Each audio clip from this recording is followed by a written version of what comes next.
সাম্প্রতিককালে ভারত তাদের দেশে বসবাসকারী বাংলাদেশি লোকজন যারা অবৈধভাবে সেখানে ঢুকছিল এবং বসবাস করে তাদের ধরে এনে বাংলাদেশ সীমান্তে এই যে বাংলাদেশের মধ্যে পুশিং করছে, যেটা নাকি আন্তর্জাতিক যে কোনো আইনের পরিপন্থী। এখন প্রশ্ন হচ্ছে, এটা কি ভারত জানে না? অবশ্যই জানে, কিন্তু তারপরে এইভাবে পুশিং করার চেষ্টা কেন করে? এটার একটা সমালোচনা করার একটা অবকাশ কিন্তু রয়ে গেছে এবং সেটা কিন্তু হয়ও। বাট এগুলো পরোয়া না করে কেন এই কাজটা করে, সেটার উত্তর যদি আমরা জানতে চাই, তাহলে এইখানে একটা খবর আছে, এই খবরের মধ্যেই কিন্তু উত্তরটা আমরা পেতে পারি। তো সুতরাং প্রথমে আমরা খবরটা আমরা শুনি। সীমান্তে একের পর এক পুশিং বিতর্কের মধ্যে এবার নতুন বার্তা দিল ভারত। অবৈধভাবে বসবাসকারী বিদেশি নাগরিক, বিশেষ করে বাংলাদেশিদের বিষয়ে নিজস্ব আইন অনুযায়ী ব্যবস্থা নেওয়া হবে বলে জানিয়েছে দেশটি। তো কি ব্যবস্থা করবে তারা? একই সঙ্গে এসব ব্যক্তিকে বাংলাদেশে ফেরত পাঠানোর প্রক্রিয়া আরো দ্রুত ও সহজ করতে ঢাকার সহযোগিতা কামনা করেছে নয়াদিল্লি। ঢাকার সহযোগিতা কামনা তো করতেই হবে, এটার তো কোনো সন্দেহ নাই। কিন্তু মুশকিল হচ্ছে, ঢাকা কি আসলেই চটজলদি সহযোগিতা করে অথবা আদৌ কোনো সহযোগিতা করে, সেটা আমরা একটু এই খবর থেকে বোঝার চেষ্টা করব। শুক্রবার দিল্লিতে এক ব্রিফিং এ এসব কথা বলেন ভারতের পররাষ্ট্র মন্ত্রণালয়ের মুখপাত্র রণধীর জয়সওয়াল। আচ্ছা, ঠিক আছে, সেটাও বুঝলাম। রণধীর জয়সওয়াল জানান, বাংলাদেশ সহ যেসব বিদেশি নাগরিক ভারতে অবৈধভাবে অবস্থান করছেন তাদের বিরুদ্ধে ব্যবস্থা নেওয়ার জন্য ভারতের নিজস্ব আইন রয়েছে এবং সেই আইন অনুযায়ী ব্যবস্থা নেওয়া হবে। আর তত বটে, বেআইনি তো কিছু করা যাবে না। আওতায় ভারত আগে সংশ্লিষ্ট ব্যক্তিদের তথ্য ও তালিকা বাংলাদেশ কর্তৃপক্ষের কাছে পাঠায়, যাতে তাদের নাগরিকত্ব যাচাই করা যায়। এরপর বাংলাদেশ সরকারের পক্ষ থেকে নাগরিকত্ব নিশ্চিত করার পর চূড়ান্তভাবে ফেরত পাঠানোর প্রক্রিয়া এগিয়ে নেওয়া হয়। তাহলে এখানে আমরা নিয়মটা কিন্তু জানলাম যে কিভাবে এই অবৈধ অনুপ্রবেশকারীদেরকে যে কোনো দেশ, ভারত বিশেষ করে এখানে ভারত, তারা কিভাবে তাদের দেশ থেকে এই অবৈধ অনুপ্রবেশকারীদেরকে বহিষ্কার করে। প্রথমে তারা ওই সন্দেহভাজন লোকজনদের ধরে, তারপরে তাদের নামে তালিকা তৈরি করে এবং তাদের কাছ থেকে জেনে শুনে নামে তালিকা তৈরি করে এবং অতঃপর এটা বিশেষ করে বাংলাদেশের ক্ষেত্রে আর কি, তো বাংলাদেশ সরকারের কাছে এটা পাঠিয়ে তারপরে বাংলাদেশ সরকারের কাছ থেকে ওই শনাক্তকরণ বা নিশ্চয়তা বা পরীক্ষা নিরীক্ষা করে আসলেই এরা বাংলাদেশি কিনা সেটা বাংলাদেশ সরকার একটা রিপোর্ট দেয়। বাংলাদেশ সরকার যদি বলে যে হ্যাঁ এরা বাংলাদেশেরই নাগরিক, অবৈধভাবে ভারতে আসে, তখন কিন্তু ভারত তাদেরকে ওই বাংলাদেশের মধ্যে ঢুকায়। মানে পদ্ধতি কিন্তু এটাই, এবং পদ্ধতি সেটাই হওয়া উচিত। এই সেক্ষেত্রে বাংলাদেশের ক্ষেত্রেও ওই একই সিস্টেম হবে। আর বাংলাদেশের মধ্যে যদি কোনো অবৈধ ভারতীয়রা বসবাস করে, ওই বাংলাদেশ সরকার তাদেরকে ধরে নাম টাম তালিকা করে ভারত সরকারের কাছে পাঠাবে এবং জানতে চাইবে যে এগুলা তোমাদের দেশের কিনা দেখো। ভারত যদি সিগন্যাল দেয়, পরীক্ষা নিরীক্ষা করে যে হ্যাঁ এগুলো আমাদের, তখন বাংলাদেশ ওই একই কায়দায় ওই ভারতে কি করবে, পুশ ইন করবে, রাইট? কিন্তু ভারতে অবৈধভাবে চিহ্নিত হওয়া এমন বহু নাগরিকের পরিচয় যাচাইয়ের অনুরোধ বর্তমানে বাংলাদেশ সরকারের কাছে ঝুলে রয়েছে। তাই প্রক্রিয়াটি যত দ্রুত সম্ভব গতিশীল করা উচিত বলে আশা প্রকাশ করেছেন রণধীর জয়সওয়াল। এই যে এখানে খবর যে পড়লো, খবরের এই অংশতেই কিন্তু ওই যে প্রশ্ন যেটা করা হয়েছিল যে ভারত কেন জোর করে তাদের দেশে সন্দেহভাজন অবৈধ বাংলাদেশিদেরকে ধরে এনে বাংলাদেশ সীমান্তে পুশিং করার চেষ্টা করে, যদিও সেটা অবৈধ, বাট তারপরে এই কাজটা কেন করে, এই প্রশ্নটাই তো করা হয়েছিল। তার উত্তর কিন্তু এখানে এই যে খবরের এই অংশে কিন্তু দিয়ে দেওয়া হলো। সেটা কি, ভারত কিন্তু ইতোপূর্বে বহু এরকম তালিকা বাংলাদেশ সরকারের কাছে পাঠিয়েছে। এমনকি আমি বিভিন্ন সূত্রে খবর পেলাম যে আজকে থেকে 5-6 বছর আগেও এরকম তালিকা পাঠিয়েছিল এবং অতঃপর যত তালিকাই বাংলাদেশের কাছে পাঠায়, বাংলাদেশ এগুলো মানে বাংলাদেশ সরকার এগুলো থোড়াই কেয়ার করে, অর্থাৎ এগুলোর কোনো উত্তরই দেয় না। অর্থাৎ এই অনুযায়ী এরা খোঁজ খবর আদৌ নেয় না, পেন্ডিং রাখে, ঝুলিয়ে রাখে। কি উদ্দেশ্যে?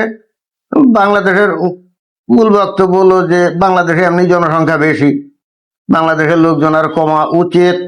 সেখানে কিছু লোক যদি পালিয়ে টালিয়ে ভারতে চলে যায়ও, তাহলে সেগুলোকে ডেকে এনে আবার বাংলাদেশের মধ্যে ঢুকাবো কেন, আরো জনসংখ্যা বাড়াবো কেন? এটা হলো বাস্তব কারণ, অন্য কোনো কারণ না। এবং সেই হেতু বাংলাদেশ কি করে, এইটা ওইটা নানা রকম কথা বলে, ভারত অমানবিক কাজ করছে, অমুক জোর করে পুশিং করছে, ইত্যাদি ইত্যাদি অভিযোগ দায়ের করে। কিন্তু ভারত যখন সিস্টেমেটিক ওয়েতে বাংলাদেশের সাথে একযোগে কাজ করতে চায় তখন বাংলাদেশ কিন্তু সহযোগিতা করে না। ভারত তালিকা তৈরি করে ঠিকই বাংলাদেশের কাছে দেয়, কিন্তু বাংলাদেশ এইখানে কৌশল অবলম্বন করে এইগুলার কোনো যাচাই বাছাই করে না, আর করলেও সেগুলো ভারতে পাঠায় না। ফলে হচ্ছে কি, ভারত একটা পর্যায়ে অসহিষ্ণু হয়ে যায়। এখন এখানে এই যে পররাষ্ট্র মন্ত্রণালয় থেকে কূটনৈতিক ভাষায় এইটা বলছে যে বাংলাদেশ যাতে মানে দ্রুত পদক্ষেপ গ্রহণ করে তার জন্য অনুরোধ জানাচ্ছে, তাই না?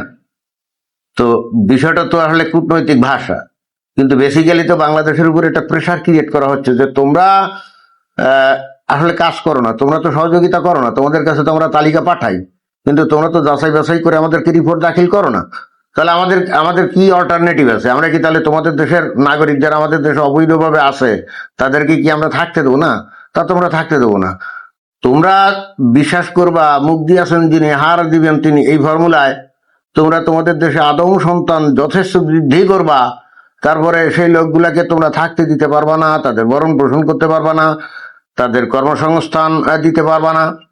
অতঃপর এই দেয়াল টপকে মানে বেড়া টপকে ভারতের মধ্যে টুক করে ঢুকে পড়বে এবং বিভিন্ন জায়গায় তারা অবৈধভাবে বসবাস করবে, কাজকাম করবে, এবং একটা পর্যায়ে ভোটার হবে, তারপরে ভোট দিবে, এবং ভারতের সম্পদ ভোগ করবে, ভারতের নানা রকম সরকারি সার্ভিস সেগুলো ভোগ করবে না।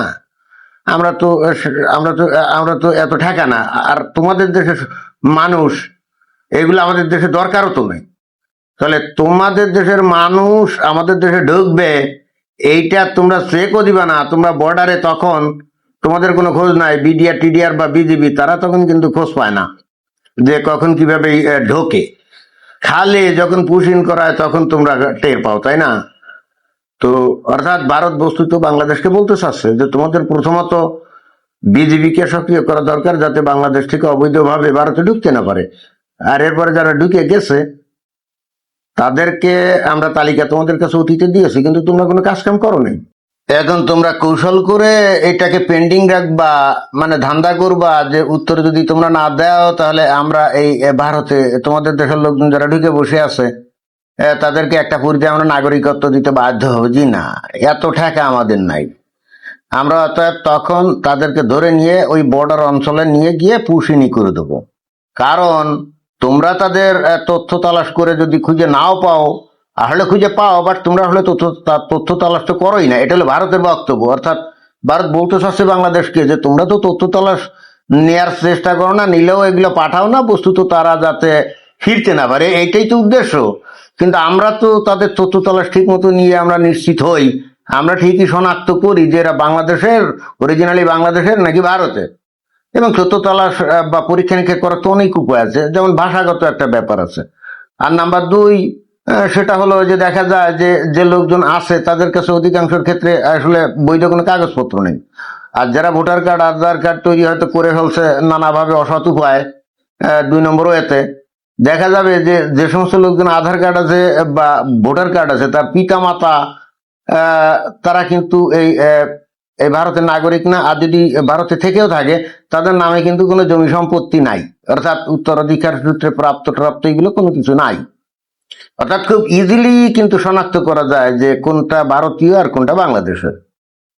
তো যাই হোক, এখন কূটনৈতিক চ্যানেলে এই ভদ্র ভাষায় কথা বললো যে বাংলাদেশ যেহেতু বাংলাদেশের সহযোগিতা যেহেতু চাইলো, অর্থাৎ অন্য কথায় এখন থেকে যদি দ্রুত সহযোগিতা না করে, ফাস্ট অ্যান্ড সুইফটলি যদি তথ্য তালাশ করে তদন্ত করে যদি কোনো রিপোর্ট না দেয়, তাহলে ভারত কন্টিনিউয়াসলি এইভাবে কিন্তু এই বাংলাদেশের নাগরিকগুলাকে কিন্তু তারা কি করবে, ওই বাংলাদেশের মধ্যে পুশ ইন করার চেষ্টাই করবে। এতে করে বিজিবি যদি বাধা দেয়, বেশি বাধা দেওয়া শুরু হলে কিছুকাল পরে তারপর গোলাগুলি শুরু হবে। একেবারে সোজা কথা, ভারত কি এখানে বাংলাদেশকে ছাড় দিবে নাকি? এবং বস্তুত বাংলাদেশকে যে ছাড় দিবে না সেই হেতুই কিন্তু এই পররাষ্ট্র মন্ত্রণালয় থেকে ব্রিফিং ট্রিফিং দিয়ে বস্তুত তারা রাস্তা পরিষ্কার করছে যে আমরা বহু চেষ্টা করেছি যুদ্ধ না করার বা গুলিগোল্লা না মারার, কিন্তু তোমরা মানে পণ করে বসে আসো যে আমাদেরকে সহযোগিতা করবে না এবং আমাদের সাথে তোমরা একটা যুদ্ধ করতে চাও, ইটস ওকে ফাইন, তো যুদ্ধই হোক। এবং যদি যুদ্ধ হয় বাস্তবে, আমার কাছে কি মনে হয় জানেন, ভারত ঠিকই বাংলাদেশের একটা অংশ ঠিকই দখল করে নিবে, নিয়ে ওই যেগুলো ওই যে পুশিন করে না, ওইগুলোকে নিয়ে ওই অঞ্চলে ঢুকায় দিয়ে তারপর হয়তো একটা পর্যায়ে আন্তর্জাতিক চাপে ভারত হয়তো ওই অঞ্চল ছেড়ে চলে যাবে, ভারতের সৈন্য এই অঞ্চল ছেড়ে চলে যাবে। ততদিনে কিন্তু ওই যে ভারতের মধ্যে থাকা অবৈধ লোকগুলো ঠিকই ওই বাংলাদেশের মধ্যে তারা প্রতিস্থাপন করতে সমর্থ হবে। এবং সেইটার জন্যই বস্তুত এই যে সংবাদ সম্মেলন করে বাংলাদেশকে বলছে যে তোমরা আমাদেরকে দ্রুত ইয়ে করবা, সাড়া দিবা, তোমরা সাড়া না দিলে আমরা এগুলো করতেই থাকবো। এতে যুদ্ধ হলে হবে, তোমরা যদি যুদ্ধ চাও ইটস ওকে, আমরা যুদ্ধই দেব। এবং আগের থেকে ভারত কিন্তু অনেক বেশি অ্যাগ্রেসিভ, এটাও কিন্তু আমাদেরকে বুঝতে হবে। সেটা ওই যে সিন্দুর যে অপারেশন চালাইছিল পাকিস্তানে, তাই না? তো অ্যাগ্রেসিভ না হলে তো আর এটা করতো না। যেখানে পাকিস্তানকেই তোয়াক্কা করে নেয়, সেখানে বাংলাদেশকে তোয়াক্কা করার তো কোনো সুযোগই নেই। এবং আমার কাছে কেন জানি মনে হচ্ছে ভারত অন্তত এই একটা ইস্যু নিয়ে অদূর ভবিষ্যতে বাংলাদেশের সাথে একটা যুদ্ধে লিপ্ত হবে, সেটা অবশ্যম্ভাবী মনে হচ্ছে, আমার কাছে মনে হচ্ছে। কারণ বাংলাদেশ যেহেতু সহযোগিতা করে না, ওই যে যারা নাকি যাদের নাকি তালিকা নাকি ভারত বাংলাদেশের কাছে দেয়, তো বাংলাদেশ যেহেতু এটার সহযোগিতা করে না, তো ভারতও তো তাদের দেশে রাখবে না, ভারতও তো কোনোভাবেই তাদের দেশে রাখবে না। কারণ এমনিতেই মুসলমানদের যন্ত্রণায় তারা অস্থির, আবার বাংলাদেশ থেকে যাওয়া এক্সট্রা আরো 1-1.5 কোটি মুসলমান নাকি আছে, তো তাদের যন্ত্রণায় তো আরো তারা অস্থির হচ্ছে, তাই না? তো এই উৎপাত তো তারা সহ্য করতে রাজি না। অতএব আমার মনে হয় যে এর একটা চূড়ান্ত সমাধান করার জন্য দরকারে একটা যুদ্ধ দরকার হলেও তারা বাংলাদেশের সাথে করবে। তবে বাংলাদেশ যৌক্তিক কারণে আসলে সাড়া দেয় না, কারণ বাংলাদেশ যদি সাড়া দিত তাহলে তো মুশকিল, তাহলে লক্ষ লক্ষ লোকদেরকে কিন্তু ভারত থেকে তাহলে কিন্তু বাংলাদেশে কিন্তু ঢুকতে দিতে হতো। তাহলে এমনিতেই বিস্ফোরণে বাংলাদেশ অন্ধকার দেখে, আরো যদি লক্ষ লক্ষ লোক বাংলাদেশের মধ্যে ঢোকে তাহলে বিপদ না? বাংলাদেশ যে কেন মানে এইগুলো পেন্ডিং করে সহযোগিতা করে না এটা তোমরা বুঝি, কিন্তু কথা হচ্ছে যে বাংলাদেশের উৎপাদিত ঝামেলা ভারত কেন ভোগ করবে? বাংলাদেশ ওই যে বললাম না যে মুখ দিয়েছেন যিনি আহার দিবেন তিনি ফর্মুলায় আদম সন্তান পয়দা করতেই থাকবে, এরপরে এরা যে কোনো ভাবে ভারতে ঢুকলে তাদেরকে আবার ভারত আশ্রয় দিবে। মানে এইটা কি কারণে করতে যাবে? না, এত মায়া মহব্বত তো তারা দেখাতে যাবে না। আর দেখাতো যদি এরা ভারতকে ভালোবাসতো, ভারতের কালচারকে ভালোবাসতো, উদার হতো, গণতান্ত্রিক হতো, ধর্ম নিরপেক্ষ হতো, তাহলে হয়তো এটার কোনো সমস্যা তৈরি হতো না। কিন্তু এরা তো তা হয় না, এরা স্বপ্ন দেখে গাজাতুল হিন্দ করবে, আর যদি সেটা নাও করে তাহলে জনসংখ্যা বাড়াতে বাড়াতে বাড়াতে বাড়াতে একটা পর্যায়ে ডেমোগ্রাফি চেঞ্জ করে গোটা ভারত দখল করতে এবং ভারতকে ইসলামিক করতে। তা ভারতের রাজনীতিবিদরা বা তার সরকাররা এগুলো জানে না, বুঝে না যে এই মমিন মুসলমানদের মনের গোপন এজেন্ডা কি। ধন্যবাদ।